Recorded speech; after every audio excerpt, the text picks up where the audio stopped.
Welcome in this video, and here we're going to see one of the craziest moves in Nimzo Indian defense. What is the Nimzo Indian defense? Let's see. And here you can find the Nimzo Indian. You can reach this position after the move d4, knight f6, here, and knight to c3. Here we can pin the knight, and as Nimzo is used to say, and we have a lot of good and interesting options for white. He can play something like e3, queen c2, and knight f3, and many bishop g4, and many other moves. But here we have a very tricky, very tricky move, g4. I searched about that. I found only one game played in 1973, and let's see my recent blitz game, how to play this one, how it could happen. I played this one with Benji 8-7. This guy solved one puzzle today, and after that he played one blitz game with me. Unfortunately he lost, and now he is not connected, and maybe he should improve his theory actually, because this line, this g4 line, is very tricky, but not the best, and we're going to see how to play against it. And if we run in AthleteChess database, you can see that many games played here. Approximately the best play, the most popular move is to capture the pawn. Many players play this one. It's not the best to capture the pawn actually. We're going to see why. And we have other moves, so you can try this one with white pieces. You should not play this for life, but it's very nice trap to play it at some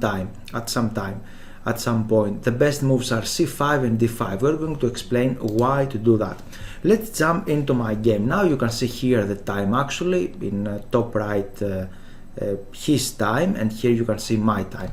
I just captured the pawn. I played two games with him. Some days ago we played against this one, and I remember this because it's a very rare and crazy line to play something like that, g4. So we have e4. My knight is under attack. I have to go back, and now he played e5, attacking the knight again. Where to go now? I just go forward. He played queen g4, and suddenly now my knight and g7 pawn are under attack. And this is a problem, my friend, because if he just captures here, my king's position is not safe. And for example, I captured there. This is a piece. He just recaptured. This is a double attack. He went there. And now I have some problems. I have some problems because I didn't capture the rook. For example, if I just capture his rook, he can take here on g7. My rook is under attack. I don't have moves like queen f6 or things like that, so I have to move the rook. And here we have a big problem. If he just plays something like that, we can play d6, everything is just fine. If he plays bishop h6 to attack the rook, we can give up the rook. The exchange is everything just fine because we just capture a rook. But the main problem, what I calculated in other lines, is this move, bishop to g5. What we're going to do now, because we have real problems, the queen is trapped here. This is the main idea. For that reason I didn't capture the rook, and I played king f8. Try to protect this one and create little more space for my queen. This was my idea, and I spent 30 seconds to find this move. He gave the check, I played this one, now he saved the rook, attacking the bishop, I went here, and he played h4. I don't know if this is the best move, but okay, he is trying to push it forward. I felt that this is time to do something, and I tried to do something in the center of the board. I played this tricky move, or tried to open up the center, because after this, for example, maybe we can take there with check. This was my idea, but he took here, and my problem is that I cannot just take on d4, because he has this discovered check with the pawn. He's threatening the bishop, he's threatening my king, and I have real problems. For that reason I tried to play something else, and after this I played e5, tried to attack his queen. Tricky move, but okay, we're trying to play in the center of the board, open up our pieces. He played this one, and I just captured there. Here he captured with the bishop. Again, I cannot do a lot of things here because he's threatening this check, or to give a check here with the queen, many things. I played this one. Now he captured the pawn, and I played rook to b8, and you can see how difficult my position is. Why it is difficult? Because I don't have development. I don't have good squares for my pieces. It's really bad. And I played this move with the plan to play b6 and bishop to b7. Try to do something in the diagonal and open up my pieces. But after this I'm losing a pawn. He played this one. Now he dropped back. Actually the better move here was to play queen f4 as computer suggested, and for black it's extremely difficult to make moves. Extremely difficult.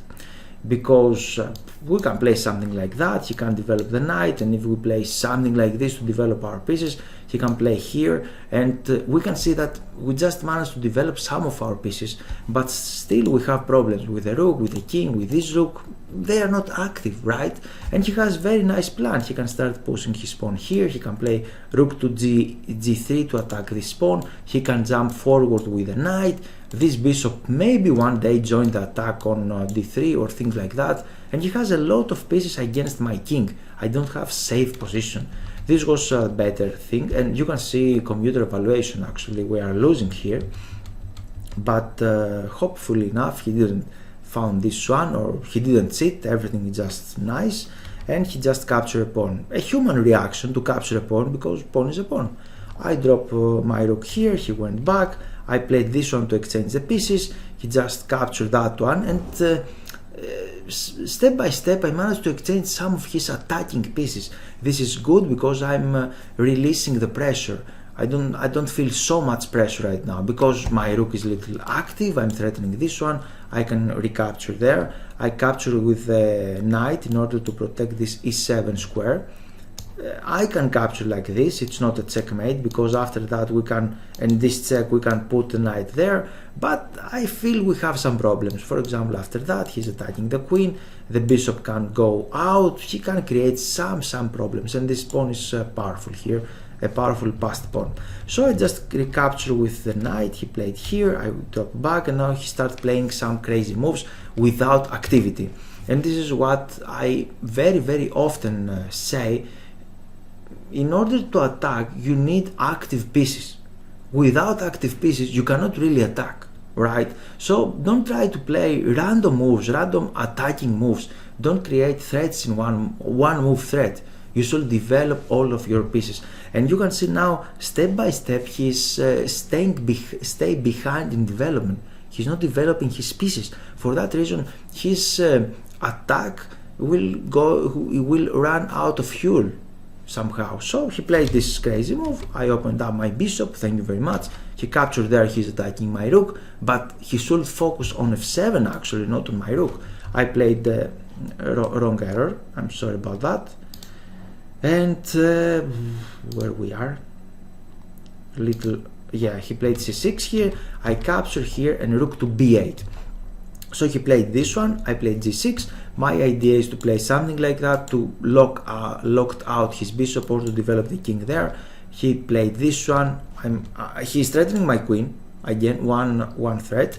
I played this to protect everything. Capture, and suddenly after these wrong exchanges, you can see that he don't have good development, and this pawn is doomed. It's under heavy pressure because I have the rook there.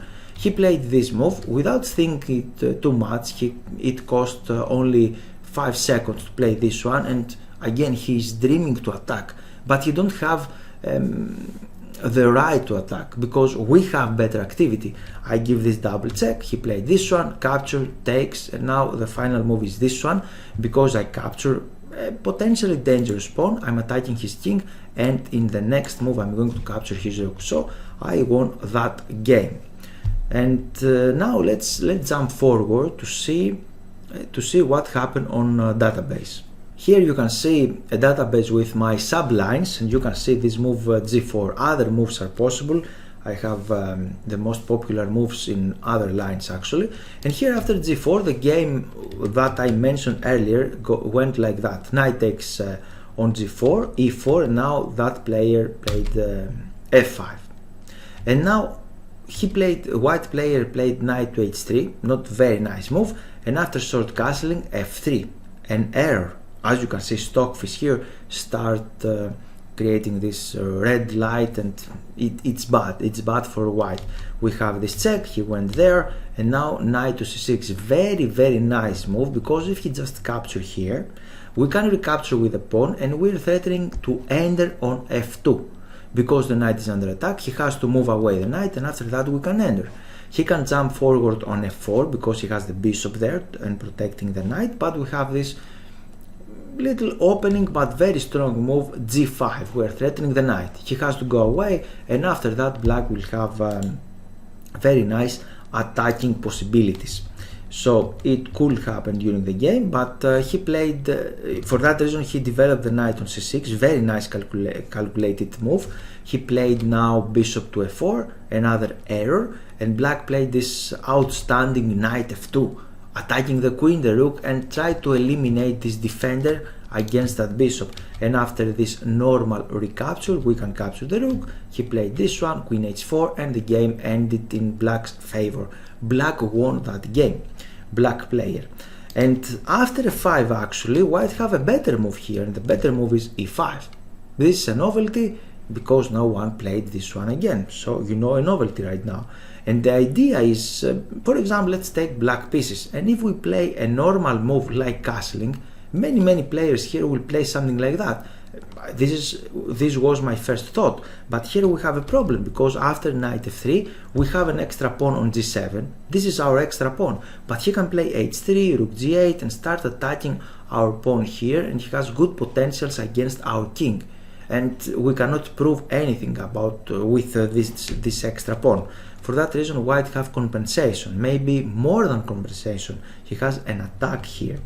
So this happened during that game, and I went back. What is the problem? In order to find the better move, you need first of all to find the problem. And the problem on my game was like this. I went back, he attacked my knight, I went there, and now queen g4 is a double attack against the knight and the pawn. This is the problem. For that reason, better move here is c5, very nice move, because if he tried to play something normal like this, attacking our knight, now we can jump forward. And he didn't open up the file, he didn't play e4, and he cannot jump on g4 with the queen. And we are threatening that knight, we are threatening that pawn on g5, so we have advantage here, serious advantage. In the light of that, we have other possible moves. Another one is like d5, because now we can capture the pawn maybe, or we can jump forward on e4. This is the idea.